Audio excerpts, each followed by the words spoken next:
Hello there from in the void of this very plain room, and speaking to you from the beautiful locale of Lowell, Michigan, where the public library, the Engelhardt Library, was kind enough to allow me to use this space. There's no art behind me, but there's a lot of wisdom on the other side of the room with lots of books surrounding me. Really happy to have you here. And of course, very happy to have our friend Cannon Brooke.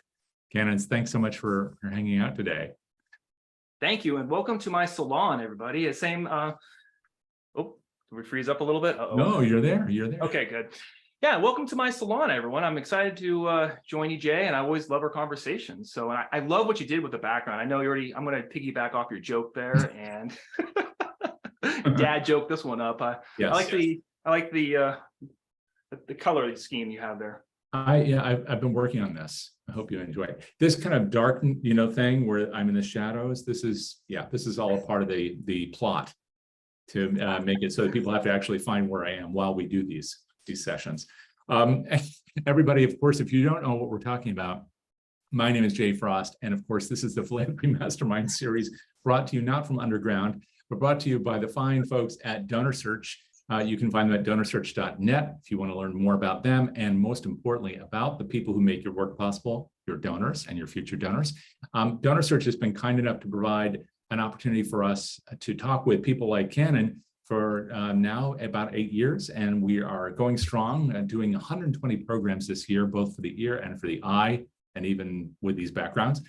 So we'll have lots of conversations over this next half of the year with leaders in the space on a wide variety of issues. So this is a great way to kick it off, because today we're going to be talking, of course, about the 8 trends, and we're wondering if we have all 8 lined up, but the 8 trends and innovations to transform your fundraising. So we'll be doing all that together today, leaning heavily on Cannon and his wisdom and experience in this space. He has been doing this work for a long time. First, of course, the place where I should say I met him first, not the first place he was at the University of Hawaii doing this kind of work. And then at Chapman University, you can read his whole bio, and I'm sure he'll tell you a bit about that in a moment. But the range of experience he has should be very helpful, not only in explaining the subject matter and giving you some ideas about how you might take these trends and apply them to your work, but especially in light of what is about to happen in 1 week. We are all going to be getting the information from Giving USA. And if you're not familiar with that, go check out the Giving Institute, and you'll see that document comes out, that study, every year. It's been doing so for decades. And it's the place we turn when we want to know more about who's giving and how much. Here's the real tricky part. Whenever there's a big shift in the economy, we usually see a big shift in those giving numbers. We can't tell you what those numbers are yet. It's all embargoed. I can tell you this. You do not want to miss programs on those numbers next week. They're going to be fundamental to what you do and who you do it with. It's going to be a big shift. And that doesn't mean necessarily everything's easy or everything's tough, but it does mean you need to be prepared. And so that's why I'm so happy to be hanging out with you, Cannon. And as we do this today, we have a lot of people in the room, so I want to encourage them to go ahead and say hello. If you'd use the chat to do that, we would love it. It'd be very helpful to Cannon Brooke to see who's in the room. You can just say hello. You can say which institution you're with, maybe which part of the country or the world you're from. We would love that. Please just do warm up that space. And over there on the other side of the platform, you'll see Q&A. If you have some burning questions, start posting them now. We'll make sure we get to them throughout. So now I've talked a lot. It feels like the program is over, but it's just starting. So Cannon, where do we start? I know one of the things we talked about was AI. But can we back up? Can we time out this one second here just before? Please. So thank you for, that was great information. This one thing, if there's any, and all the West Coast people, please blow up that chat room, West Coast, because that's where we are here. But I cannot see. Let me back up again. So my computer crashed, and I'm actually coming to you live from my 2014 MacBook. Thank God I had a spare one, because I had a catastrophic failure on my hard drive yesterday. So I'm not touching anything, because I look at the cord here, the power cord. Even if I touch it, it's going to go off and you'll lose me. So I cannot check. Point being, I can't look at the chat. So okay, I'll be sharing that with you. So I'll be channeling the chat throughout. Yes. So anyway, let's ping pong. Take it away, Jay. Where do you want to go with this conversation here? You had a number of things that you kind of teed up for us that you could talk about today, that you'd be willing, I should say that you would be willing to talk about today. And one of those is this burning issue about AI. But before we even jump into the who's and the what's of it, can you tell us about your interest in it? Because it comes from your experience with fundraising generally, but also with research and prospect development specifically. Can you kind of give us a little window on you and then where AI fits into that, why it's important? Yeah, no, look at that. I was just taking that side turn there. Thanks for getting back in the back in the game here. So yeah, my background is prospect research. I started at University of Hawaii Foundation, Hawaii Pacific Health, ran their first shop, and then went back to University of Hawaii Foundation as director, and then Chapman. So my background is higher ed and healthcare as well. And from there, it's just that the research side, I really got into it with modeling. I started playing around with R and Excel, kind of how everyone starts, right? So it goes from VBA to, that's a coding, from Excel to automating things. And it kind of got my interest when I was like working in that field, kind of like most of us. Peter Wiley books, right? I'm sure we've all read those from back in the day, right? Yeah, so that's definitely what got me interested. I have a programming background as well. Back in the day, I did one of those boot camps for JavaScript, a full stack developer, and that really got me, kind of pushed me, threw me into the whole realm of things. I learned a lot there. I also learned that I did not want to be a programmer. Oh my God, and that is awful. I could not think of anything worse. I was just like, oh my God, this is not for me. But I did learn a lot of valuable skill set and how I can harness that from a high level at least. So, and that's something definitely we can talk about later, Jay, on the no code, right? And it's going to open up all these opportunities for us so that we don't have to learn all that. We don't have to be miserable going into programming. So see, there I go again, that non sequitur. So anyway, back to what I was being. So I have a unique skill set of marrying prospect research and data analytics with, I don't want to say machine learning, but a little bit of that AI I got exposed to. So definitely all through that Venn diagram. Cannon, before we dive in a little bit further to then why the fascination or potential fascination with AI, with all of its warts, it'd be interesting to know if the people in the room are coming to this discussion with a lens from the prospect development, prospect research field, or from other elements of the fundraising practice. So if you could just tell us right there in the chat whether or not you're kind of in one thread or another. I'm not trying to put this into silos, but the reality is we often come from different realms and then come together. So if you would just let us know in the chat what your specialty is, perhaps. It doesn't matter. We all can be using it. We all should be using it, like full stop. Absolutely. And that's what we're going to talk about today is if you're not using this technology, you are putting yourself behind and you are just going to lessen your impact that you can make for your organization. So I really encourage that. And that if there's like one bumper sticker that we can, a nice little moment that we can just get away with it, it's just learn the tool set because it's only going to increase your knowledge. So. Okay, so let's dive right into that. So AI, for some people who are in this space, they already know it, they're practicing it in some sense. They either have a data scientist on the team, they're working with a company perhaps that offers AI related services. Other people, they're just hearing it in the news. So give us a little definition and then how it's meaningful to the work that you do, the kind of counsel you perform. Yeah, it is a prediction machine. It is looking at past instances, taking your data, artificial intelligence, and it's making assumptions off that data. And that's why you have to feed it that data, the AI. And that is what's going to take it for like the generative, right? We're all talking about the chat GPT, right? So you take all this different data and you load it in, and we have to feed it this information. And all it's doing is saying, hey, you're most likely to, we won't cry over spilt, right? And then we're going to take all the instances, like we know it's milk, but the machine is going to go back and figure that out. And that's kind of like what I think of like AI is.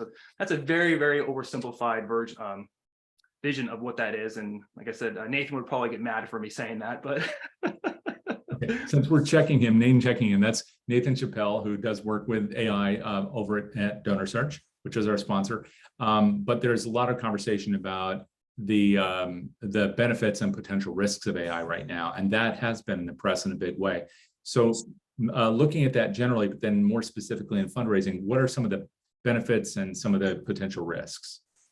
Oh my gosh, yeah. So let's make this fun. Let's start off with the risk. So did we all, and I can't see the chat, maybe you can help me out here. Did we all see my post about my repost on this? I don't know if you did or not. I posted a AI generated response to Jay's post about the excitement. You can kind of tell that a computer did that, but I also added a bio on there, and that is going to be a danger of it right there. So there's very few, we talked about this before, there's very few Jay Frost was one a musician, and it was a false positive on that, and it thought ChatGPT thought I was talking about Jay, and that is a major problem because it's only as good as the data that it knows about.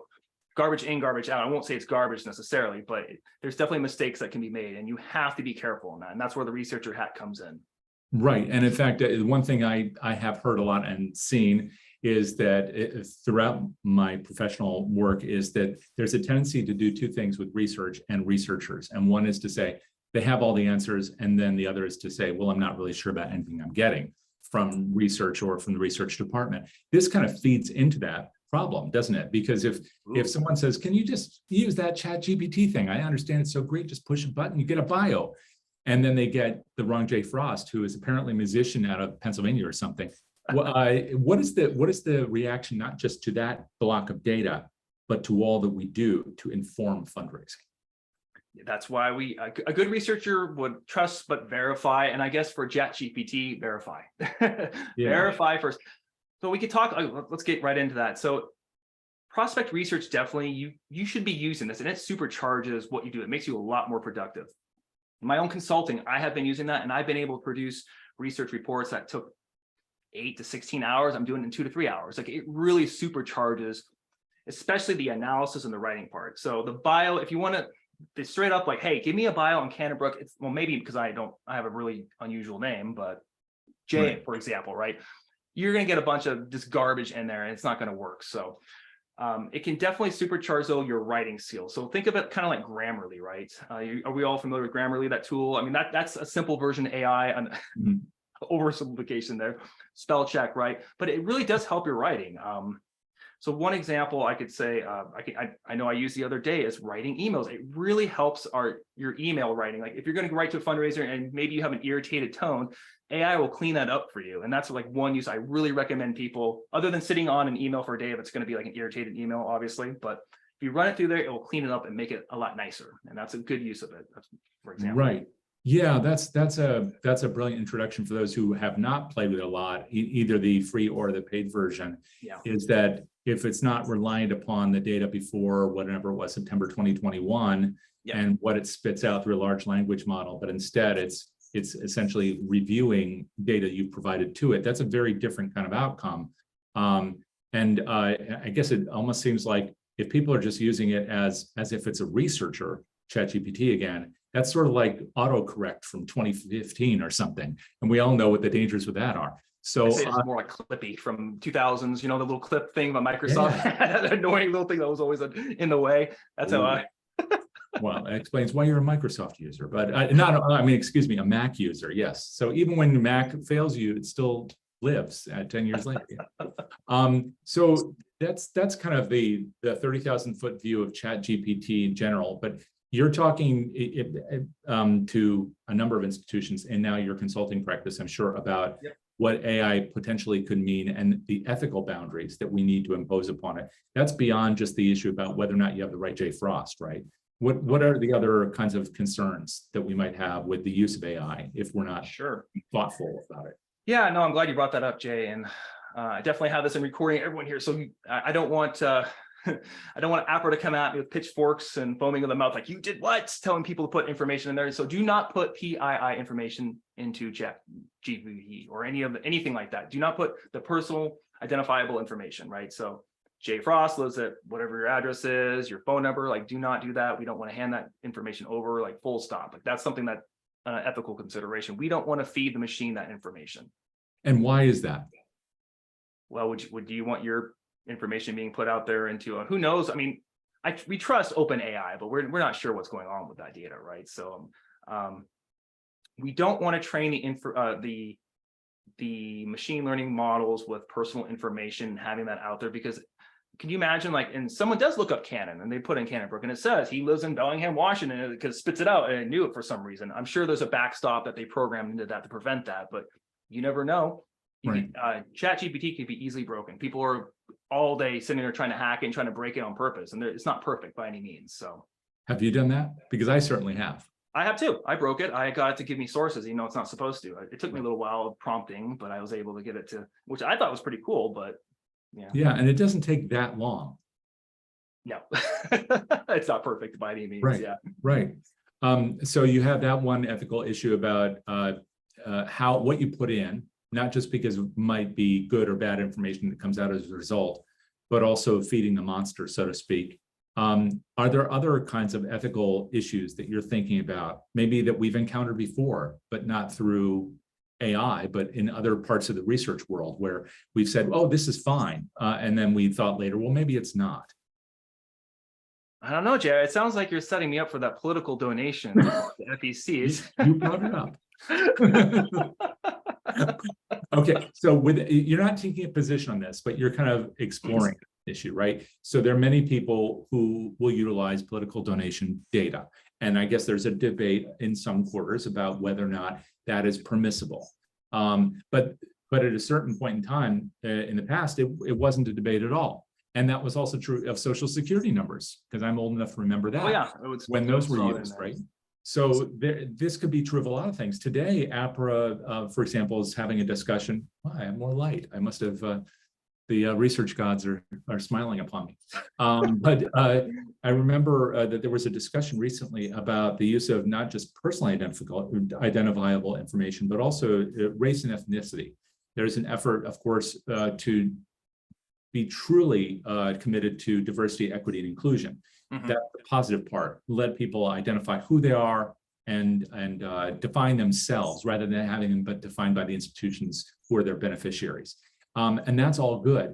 But I wonder about this sometimes. If we're putting information into a system, that's another kind of issue, right? Because let's say you have a database and you put a lot of information in there and it has to do with race and ethnicity and socioeconomic status and other things. There may be potential risks as well. Couldn't there be?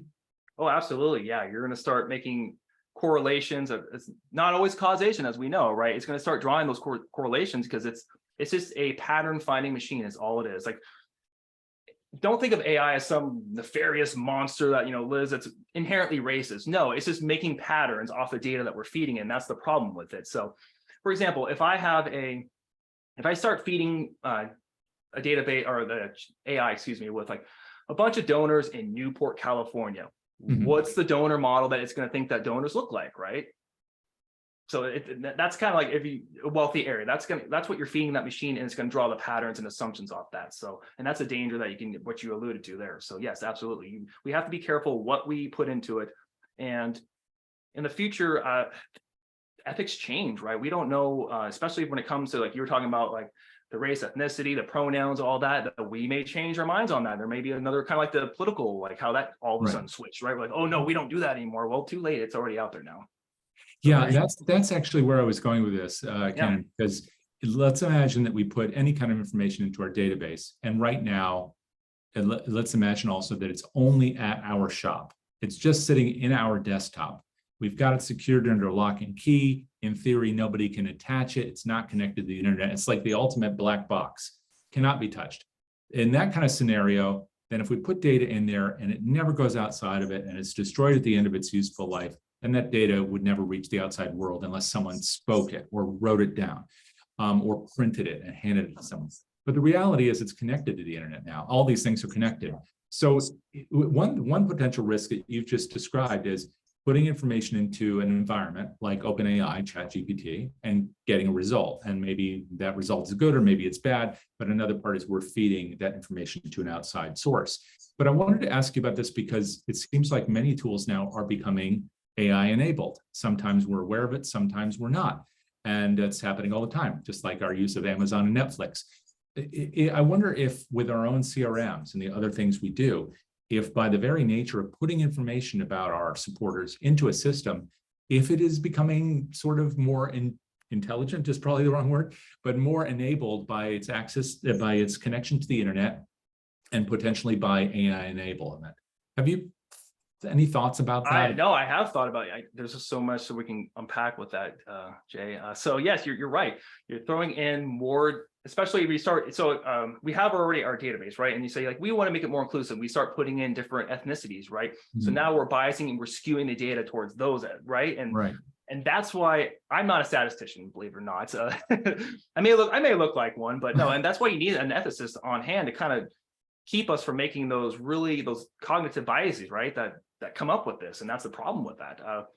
We're not all statisticians and machine learning scientists, and that's the problem with that. So it can, even though we have good intention, it can just create this big monster out of that. And I think that's the problem with that. So Yeah. I seem to be leaning really heavily on the risks instead of the rewards. And you sure are. I know. This is kind of like 8 things you should not. I feel like I know this is 8 things you should logging do. off now. That's definitely not the point. It's definitely not what you said you would talk about. So I'm sorry. No, these are good conversations. These are really good conversations, and we need to have them. And the good thing is, you've talked to others about this, and they've gone more in depth than when I'm just our conversation scratching the surface, right? So you've talked to others who are more on the ethics on that. I think it's important for other people to check out as well. So putting a plug for that. This is one of the things that's interesting about this and talking with you is you've been in these substantial academic environments. Now you're consulting to substantial environments, talking about all these issues. And the reality is not everybody has an ethicist, just like not everybody has a data scientist, but they still have to have ethics, just like they have to have data and practice. So they're going to lean in when they have the benefit of good counsel to talk with you about some of these issues. For places that don't have Cannon helping them out and don't have these people in the shop, what can they do to ensure that, for example, if they have internal practices and policies, that they incorporate a discussion about, for example, ethical use of AI, just so that they can use it for all its really substantial benefits? Absolutely. So more sunshine, talk about it, just what we're doing right now. I think, and gosh, and anyone who knows me, I'm very anti-meeting and all that, but you're gonna have to have some meetings on that, form a committee if you're at a higher ed, and get some more people, get some other points of view involved. The whole diversity, you want diversity of thought on this. We want different people's opinions, because there's going to be some landmines that we're not going to see, and that's the best way to do that. Reach out to APRA is just filled with people who are going to pitch in, like go on the Prospect L and start posting questions, like let's talk about it. Like there's best practices you can just kind of templates you can look at from other organizations, right? So that you can definitely get from. So there's other ways you can do it that at least you have a starting point, right? You're not just going into this blind, like, I'm just going to go and use ChatGPT now. That's going to be our policy. Well, to a point, but you need to have some roadblocks there. So yeah, absolutely. And for those who don't know APRA, which it's quite possible that people in this room, some are familiar with it very well, our members, and others are not. You can learn more about that at APRA Home. That's aprahome.org. And some of this information will be covered in some of their talks, and including probably this summer's conference. So I hope you'll pay attention to that. I didn't mean to spend so much time on AI, but it's really a part of everything we do now. And so another thing that I know we talked about in advance that I know zero about, shame on me, is blockchain, which you also put into the description of things that we could cover. How is blockchain one of these kind of trends or innovations that you think it's material to transforming fundraising? Yeah, so a blockchain, and this is just, I am no specialist, but it's a digital ledger, meaning kind of like accounting. It says Cannon Brooke put this much into it, and it's there, and it's a node that is out in the system by many different nodes, different computers connected to it, so no one can fiddle with it, hypothetically. I mean, I'm sure there's been hacking before, right? And that's all it is. It's just it's a ledger that you can use, and what that can do for fundraising, it's donor trust. Donors, if I donate to an organization and I see my money's attached to that, I can see where that goes. Now, that would be one way that can be used, but I think let's think bigger here. And there's something I don't hear us talking a lot about, which I've spent some time thinking about, is Ethereum has that. And do you remember the whole NFT, the non-fungible tokens? That whole, yes. I know. I feel like I'm a no. But provide an example, because not everybody knows. So what's an example of an NFT? Yeah, it's a minted token. It's anything that's unique, but it's digital. So say I make I go on Microsoft Paint and I draw a picture of Jay Frost. Okay, I'm gonna just go sit there and try to pixelate it. You set it up, man. And I'm going to make it now unique, because if you copy it, you can copy it. No, but there's going to be a token that's going to be associated to that. So it creates scarcity. And that's where I want to draw us back into, is scarcity is important. So this is a fundraising tool which Ethereum technologies like that can use. So say the University of Overpriced. I'm not going to name any universities, but say you have the University of Overpriced, right? So we're having a campaign and we want to have something unique. So what we could do is, to harness this kind of this power of an NFT, what we could do is create say there's like an alumni token, right? So you create the scarcity, there's only so many of them, and say $50,000 will get you whatever, we'll attach it to that token, okay? So then it follows the donor. So Jay, you donate to that university, okay? And you get a little token out of it. And it allows you to have like VIP seating at the games, whatnot. But the cool thing about that is, so it's one way to make money, but also when you transfer that to your kids, you can have it to where the university will also get a fee every time that gets transferred. So the money's going to keep coming in. So that's one way that you can fundraise with that. It's almost like the medallions on taxis, the way you've described it. Exactly. That's a great, and yes, exactly. That's like that. So, but it's digital and the university can keep track of that where it's going, and they're going to keep getting that fee. So you only create so many, create that scarcity, but then you can like harness that down the road. So it's a money stream.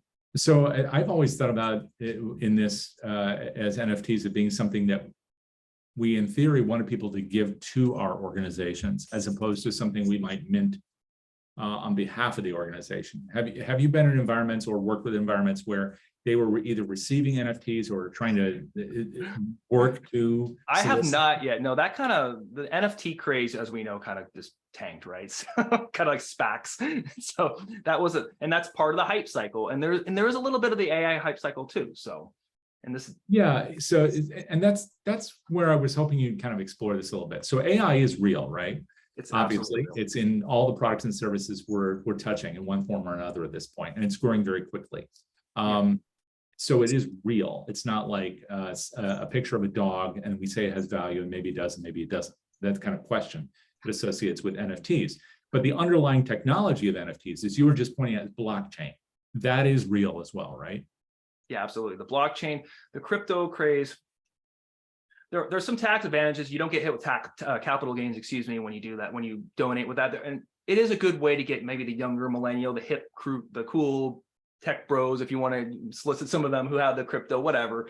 That might be one way to diversify. But I'm not convinced that the Bitcoin itself is going to be, it's the underlying technology. And I don't know where it's going to take us. And I just gave one example, like the medallion, the taxi medallion that you could do with that. There's some really cool stuff that if we just start thinking outside the box that we could do with that. So. Yeah, but it was very interesting to hear you talk about it, both in the context of something you could receive that has value and you could trade it and then receive the proceeds, sort of like a stock gift, but also it's something that could be minted on behalf of an institution that has value, inherent value, can be passed to your kids, which was mind-blowing for me. I never thought about that. In terms of another thing that we talked about in advance, is social media, which I know everybody uses and we're using to promote this session. In fact, we amalgamated all this, right? So you went out and you generated something on ChatGPT in order to promote it through LinkedIn, et cetera, et cetera, et cetera. It's surrounding us, it's ubiquitous. It has value, literal value, because each of the companies behind these major platforms are making money through advertising or membership revenue or both. So there's a lot going on. But social media, in terms of its utility to us, can you talk a little bit about where we are with social media, its value specifically to fundraising and more specifically to research? Yeah, there's a lot that AI can do with that. So let me start back. Well, actually, let me go with sentiment analysis. So one thing that there's companies that can monitor all the people that are saying what they're saying about the University of Overpriced, right? I'm just using that example again. There's ways that you can monitor. People still use Twitter. I don't know who's still left on that. I had to work in Elon Musk somehow. I don't know, Jay. Sorry. So I don't think he's watching, but if Elon Musk is in the room, please feel free to say so in the chat. You never know, you are popular. So anyway, but all joking aside, so sentiment analysis, seeing what is being said about your institution or organization, you can kind of get have your finger on the pulse of how the donors are reacting. That's one way.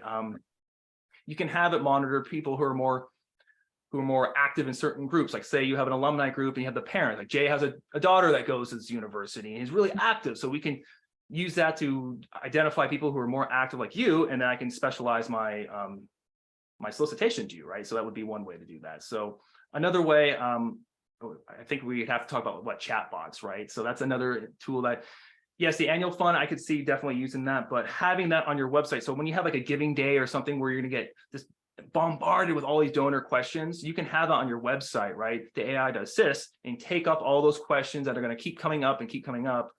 And help you assist. And so your team can do more important work instead of answering the same old questions. So that would be one way. That's so interesting from another perspective too. And I'd love to hear if anybody has this experience that I've had in the chat or even in the Q&A, where I've tried to reach a company because I had a need. Something didn't work, some service wasn't being performed, whatever it is. Amazon. Yeah, right. Yes, and some of them you can't reach at all, right? There is no phone number. This is increasingly true for companies. So then they have a couple things. One is the chatbot, right? But we all, I think most of us recognize that's not a real person most of the time. If it ever was, it's certainly not now. There are shops that answer the chatbots, but many of those are not real. They're virtual. And they have limited capacity for answering questions. So at least that's my experience. But then where do we go if we want an answer right away? We might go to social media. So to your point about Twitter, yeah, I mean, how many of us are using Twitter? In fact, I'd love to know if you're a Twitter user. Tell us in the chat. We promise not to follow you unless you want us to. But Twitter is interesting in that sense because you can go and post something to a company on Twitter, and sometimes you'll get an immediate response. You will. But I hadn't thought about that in terms of that might also be just an AI-enabled Twitter feed. Absolutely, AI could be responding. That would be a tool right there. Content creation, specialized content creation. It knows it's tracking, so it knows that Cannon's going to the university and clicking on the museum. I must like art. This is a great tool that we can definitely leverage to be truly donor-centric. And there's buzzword number one, mark that down. So to be donor-centric and actually give information that they want to see, right? How often do we get this and AI misuse, right? My email is just filled with a bunch of junk mail. Hey, I can 10 times your consulting, right? And then once you open it and you delete it because you open it, it sends a message to it and you get another email coming back like, hey, my colleague, such a name, will try to reach out to you. You know it's AI, but it's obnoxious. Like that's not a good use of AI. That is not what I want to see, right? We want curated content that actually interests me to be sent to the donor. So that'd be another example how we could use that. So each of these things we're going through right now, we have some level of exposure to or use of AI, blockchain, social media. And I guess the question is, these and others that you can mention right now, how might they be used as transformative tools for us if we encounter a bump in the road? So without giving away anything that we might be discovering in a few days, it's almost inevitable that there will be differences, there will be ups and downs in the market for giving. And what we saw last year, this isn't giving anything away, what we saw last year in the last few years is a decline in the overall donor population. This is something that we're seeing. And so one of the questions that's being posed to us is, what can we do differently? How can we really engage with people so that there's, as Nathan Chappelle and these other folks have said, there's an upswell of radical generosity. That's one way of looking at it. Another might be what are the tools and processes and procedures we can use internally in our office to build truly engaged relationships. There might be lots of things. You just mentioned the term donor-centric. And there's been a big debate the last couple of years about, is that even the right way of thinking or describing what we should be doing? Should it be donor-centric? Should it be community-centric? I guess where I'm going with all this in the world's longest question is, a lot to unpack there. What are the things that you think would be the fundamental tools to adjust for change that you are seeing either now or are coming? One of them definitely would be the curated content, getting people information and just the stuff that they want to see. That's something. How often do we get those mailers where we look at it like, oh gosh, not again, throw it away, right? That's what's really annoying people and pushing them away, the donors away. And I think it's not building that. We are relationship, right? And we want to increase that relationship. So the end game of all this tool is to harness that relationship to get us connected again. It's not to just be a transactional relationship, right? So yes, I'm talking about automating a lot of stuff, but that is to free the fundraisers up to have those conversations. It can be like this, but preferably face-to-face meetings, right? We need to have that community feeling. And I don't want, and I'm afraid, and this can actually open up another topic for us, that it's just driving us more apart. It's with the AI tools. Yeah, can you talk about that a bit? And because in saying that, you're not suggesting that we don't use it. You're right. No. I mean, are you suggesting we just think differently? I'm saying, yeah, think differently, curate use it intelligently, which it can help, and it can rise up the people that want to be contacted for your organization, your mission, and focus on them. And that's all I'm saying. That's all it's doing, right? So we don't want to use it to spam a bunch of people who might be predictable, like have a couple percentage points to donate. No, we want to get the people who are truly passionate about your organization. That is like why we're here, correct? Right. And then once you're contacting them, as you're saying, that it's the content curation is not about the mass. It's not about just getting the story right. The storytelling fixation our field has. Yeah. It's also about talking with someone about the story that is meaningful to them. And so AI should be beneficial if I'm understanding you right in that sense, right? I'm ambivalent. I know you're like, well, wait a minute, Ken. Like we spent the first 20 minutes going about the dangers of AI. I know we're kind of right back to this. Right. I am not a Luddite by any means. I think no. And I was talking with Tim Wilson a week ago or so, and I'm going to recycle the same joke. The same, they took our jobs. I'm not one of those. I'm not one of those characters who are like, I don't think it's coming for us. It's just a tool, and I think there's a lot of hype behind it, but right. It does have the potential to be weaponized. And again, I weaponize inadvertently, meaning just feeding you garbage content.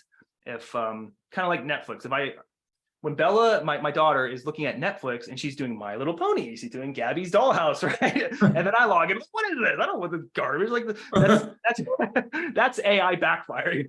It's curating for her, but not for me. I don't want to watch that. So because it doesn't know it's you. No, I want Gilmore Girls. Right. Is that true? Okay. I think that's the clip of the recording that we will use. No, the didgeridoo. We decided on the didgeridoo. That's right. All right. So just a quick pause for a station announcement here.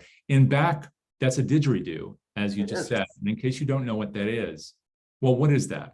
I'll let you describe it. It is a Aboriginal instrument. Came from Australia. It's just a wooden hollowed out log. I believe I buried it in the sand and let ants kind of hollow it out. It's kind of cool. So I got it back in the day when I went to Australia, and now it sits there and it's a conversation starter, and it annoys my wife. It makes an amazing low reverberative tone, right? It's really extraordinary. Maybe at the end, if we have a vote, people want it, I will play it, but yeah, I don't want to get us too far off right now. So all right. Well, so if you really want this, or even if you don't want it, you better tell us. You better tell it, because otherwise you don't know what's going to happen. He has more than one instrument back there, so this could turn into and there's a guitar too. Yeah, this can just turn into I'm voting yes. That's right. Oh, yeah, that's what we're getting right now. Yes, voting yes. You're also going to see that I'm not wearing socks, so whatever. Let's just have fun with this. So okay. There we go. Look, it didn't take much. Okay, so look at that thing. It's beautiful. Oh, wow. And you're aiming directly at us. I think this could be dangerous.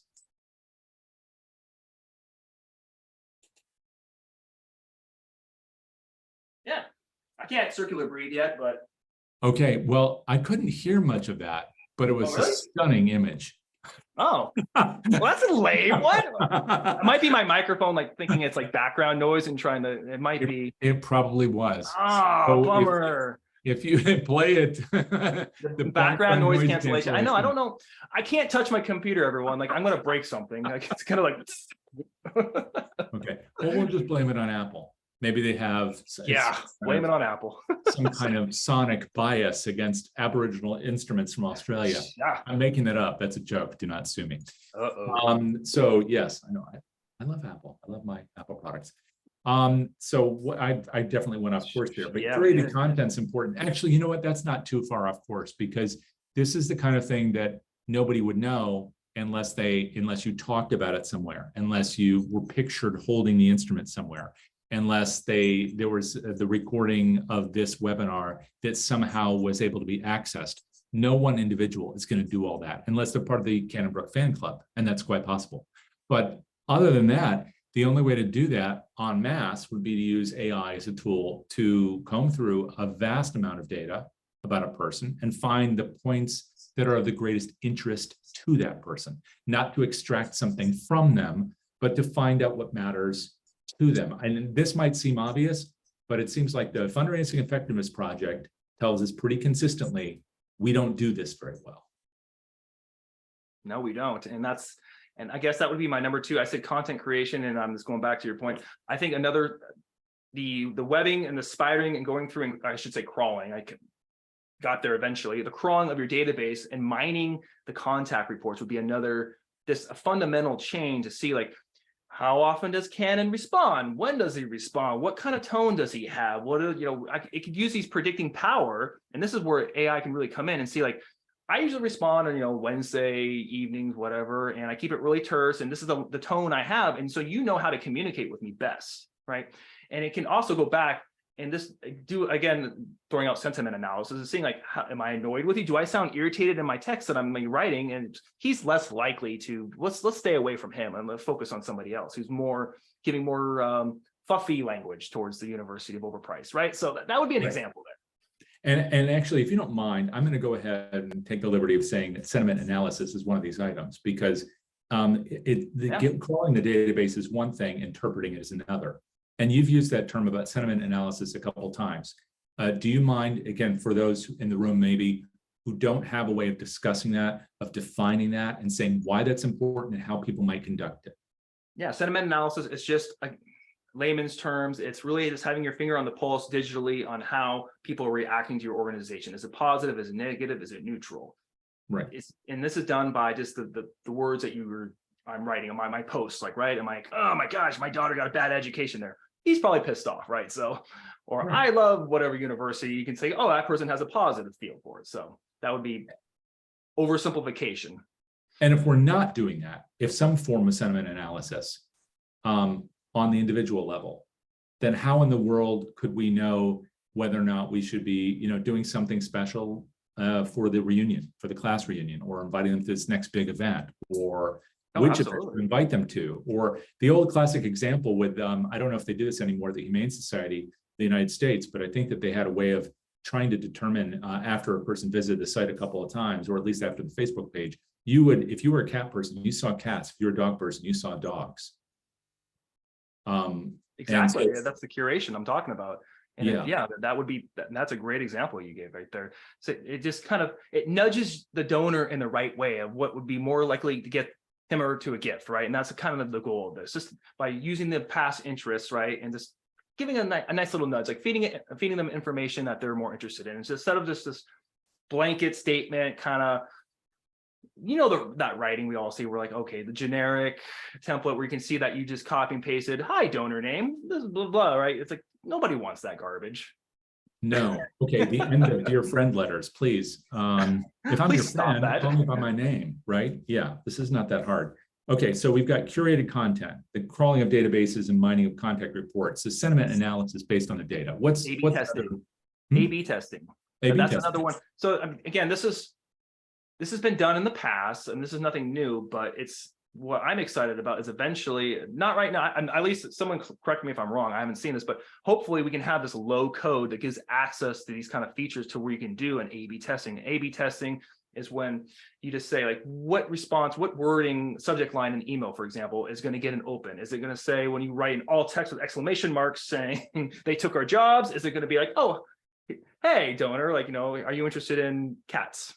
Right. Which one is more likely to get that open? That would be an A/B testing. And then you can use that to compound. And then when you're mailing these prospective donors, they're going to more likely get opens, right? And then leading to a gift. This thing about A/B testing is there's a lot of data that's available for people who are interested in this, but don't really know how to go about it. And so I don't know if you have examples, Cannon, but Next After, I know, has done a lot of studies of this. And the people at Next After make a lot of that available. So you can find that at nextafter.com. But are there other kinds of ways that you recommend that people take a look at that or have an example of it, or A/B testing or otherwise? Yes. There's a ton out there. I'm hesitant to give off any company names. I mean, it was a quick Google. Everybody, you can definitely, I don't want to show that I'm supporting one over the other. I'm very neutral. I'm going to be very agnostic here. I've did it in the past with R. There's definitely packages that you can use for that. So simple if you want to play around with it yourself. So that would be one way to look at it. But I'm going to work back in the Chat GPT. Chat GPT can make you, I don't want to say it's special, but it can definitely get you up to speed a lot quicker. Hey, Chat GPT, like, can you write me a quick little script, how to do a simple A/B test? Boom, puts it out for you. It's a great way to supercharge your learning. Like, take advantage of these tools. Right. It's not going to give you a PhD in machine learning, but it's definitely going to get you up to speed a lot quicker. So I've done a lot of coding in that way, and it's pretty dang good. It's actually better than what I did in the past. Right. I'm lazy. I don't want to code anymore. So. Well, and even for that matter, even drafting some of those notes back, and for those who are attending this session, there will be a note that is generated out to everybody, thanking them for attending and talking to them as a person who attended. And for those who couldn't make it today and are watching this perhaps as a recording, there will be a note going to them, which acknowledges the fact that they had registered but could not attend live, which many of us do. So that way they'll get a separate note. And the initial versions of those will be generated through ChatGPT, but then they will be revised because we want to treat people as people and not as, ATM machines or potential customers or something else. We see them as real people. So there are data, but that accelerates the whole process using that, just as you said. So yes. A/B testing, I love that idea, and it's something that frankly not enough organizations do. So that's another one. So that brings us to encountering these curated content and the mining the contact report, sentiment analysis, A/B testing. That's quite a lot already, but do you have any others for us as we think into next week and how we want to be prepared? So we talked about how fundraisers should be using for like supercharging just your communication, right? Your donor communication. Did we cover that already? No, just in the preface, but not live. Yeah, if we have any of the leaders on this call, please just encourage your staff to use it. ChatGPT to help craft emails, more effective emails. Like I said, it really knows how to take. Worst part about writing is just having that dreaded white page, right? You just stare at it, and that's right. The hardest part. So, and that's the secret sauce. It's not that it's going to take our jobs or anything. Well, not yet. I don't want to be absolutist here, but you never know. It just takes that white page and it just gives you something and gets your creative juices going a lot quicker. And that's why I'm able to pump out a lot of these briefings a lot quicker, because I can just use okay, great. And then I can tinker with it. So that I really encourage everyone for this to supercharge your fundraising, get your fundraisers out of the office. Like, they don't need to be doing admin tasks, right? They need to be out there making those connections and having those meetings. And that's where this can really change by making this more efficiency. Or bring it to the office, and that's one way you can definitely use that. So, and that's a real simple thing. Are you when you're doing that either personally or with clients? I mean, you've done it in other environments. How much have you had to massage the results? Absolutely, yeah. It's not. I don't ever copy and paste it. Like and that also brings up ethical issues, right? Is that your work? Is that plagiarism? I don't know. If it's generated by a whole machine, I don't know. So no, you don't want to plagiarize. You definitely want to have Jay, you know me for some time. There's definitely a Cannon tone, right? And if I said the one that I posted, you're like, that's not him. he doesn't use explosion emojis. What is that? The Cannon tone. It's funny because on LinkedIn I've seen those, and in fact I think they came out of your post too. When you put it through ChatGPT now and you say I wanted a post for LinkedIn, it starts generating emoji throughout, and it mostly forms one paragraph or one sentence paragraphs, which may or may not be the Cannon tone or my style. That's not the Cannon tone. No, I wouldn't do that. So, but they think that that's what people will read on LinkedIn, and so sometimes they're right and sometimes they're not. Be careful. If that's not how you normally communicate, I really would advise you not to do that, because definitely you want to stay within your own style, but you want just get past that dreaded white page, get past this, get something on it that you can work on and get you out of the office so you can do more efficient thing. And that's the exciting thing about AI. It's just going to get rid of those tasks that we're more creative. We're creative people. We want to be doing, that's why we got into fundraising, right? So that's why get you off Teams, and get you out into meeting people. So that could open up some doors too. Well, now I'm not going to keep forcing you through number after number after number, because you've actually hit more than 8 things. It's just in 2 different cycles. But what I do want to do is, as you're looking forward at what's about to come our direction, and you think about past years when you knew there was going to be a big number coming out, people were going to be talking about it. How does that influence your work, Cannon, if at all? Do you look forward to these numbers, or do you care? Do these numbers really have relevance to the sector or not? What do you take from this big offload of data from places like Giving USA, the Fundraising Effectiveness Project, Giving Tuesday. Oh yeah. How meaningful are they to our shops? How much should we be responsive to that? It's the canary in the coal mine. It's telling us how good of a job we're doing, right? That's again, but why we're here. If we're losing a bunch of donors, and it's, you know, data showing us that, like, we need to change. Like, we can't just stick our heads in the sand, right? I think it's super important to have these kind of reports. It's super important to have the transparency to share the data without the PII information, obviously, but it's important for us all this to be aware so we can be better. And that's what we're, at the end of the day, because I assume best intentions, and I think that we're all just trying to do the best, but I think, yeah, it's just going to help us make this sector even more meaningful. So, and that's your 90s sitcom moment. Tell me, Dad. So tell us about what you're doing now, Cannon. Tell us about the practice. How are you working with folks these days? Yeah, I've taken, well, thanks for that plug. Brooke Solutions, I've been doing that on the side for the last almost 8 years, and now I decided to go into it full time. I was like, you know what, I got my MBA, I got to do something with this and try it at least, so why not? So now I'm running a research consulting group where I help with just the research services, the data analytics, the consulting, the strategy. I have a lot of success with that. It's my focus is really helping out the shops who cannot afford prospect research full time, because it's expensive to staff that, and bring the power, especially using these tools. You can bring that power to smaller shops, and you don't need to hire all those people. There's a lot of people in Apple are going to hate me for saying that, but that's fine. So, well, there are a lot of shops that don't have research at all in any form, and they would benefit from it, whether it's council or on the staff level or something, because fundamentally the research has a value. That's something that that's been an assumption in this whole discussion, and it really shouldn't be. Ultimately, we're making an argument to institutions that research has value, right? That no matter how wonderful AI is, or any of these other things we've discussed, it's not, you still need a person to drive that tractor, don't you? Right now, yes. I'm not gonna, like I said, I'm not gonna feed into the outrage machine that's on LinkedIn. It's just like, oh, you know, they're coming for the jobs. No, I don't think so. But I'm also not gonna be complacent. So be careful with that thought. And I could be on the chopping block too. I just saw, what is it? Out of the Fortune 500 from the 1950s, like 87% of companies are gone, right? That says them. They did not innovate. They did not. And those are the ones that were just kind of in the dustbin of history. Right. Don't be like that. And I'm going to circle back with always learning, always skilling up, always getting ahead of the curve. You're going to have to, right? So don't become complacent, like, oh, well, our job's fine because you're going to need people. We don't know that for sure. I caution on that one. So yes, research is definitely, it's pivotal. Like, anyone who's worked with a good researcher knows, like, we are invaluable. So, and I've heard that many, many times from fundraisers. So, but I say that with caution again, don't be complacent, because we have to change. And I believe, was it you and Sarah on the last one that we talked about something like this? I think it was about skilling up. Was that the last mastermind series? I think we were talking about that a bit, but you know, this keeps coming up over and over in all my conversations, and I wonder if it's a recognition of something.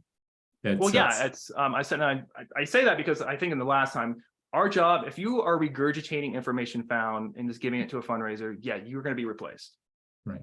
Well, and just like fundraisers themselves, if they're going back to the same portfolio, if it's a president of a university and they keep thinking that tomorrow's anything, board of regents, board of directors, fundraising practice, campaign goal should be the same as the last decades. Those are all kind of dangerous assumptions to make, aren't they? Yeah, and that leads into my point. I thought we were going to try to squeak in, but if it's a non sequitur, whatever, it's on recording. Please. So AI will not fix bad fundraising practices. So just keep that in mind. We have to continue to strive to be better. It's not going to be a magic bullet, so by any means. So just keep that in mind. So if we're still going off of old recommendations from 30 years ago from some dinosaur consultant that we can't even source, like, who came up with it, that portfolios need to have 150 to 200 people. What? You know, where did that come from? It just drives me nuts. Yeah. No. So it's an opportunity. It's an opportunity for change. It's an opportunity for sure. Yeah.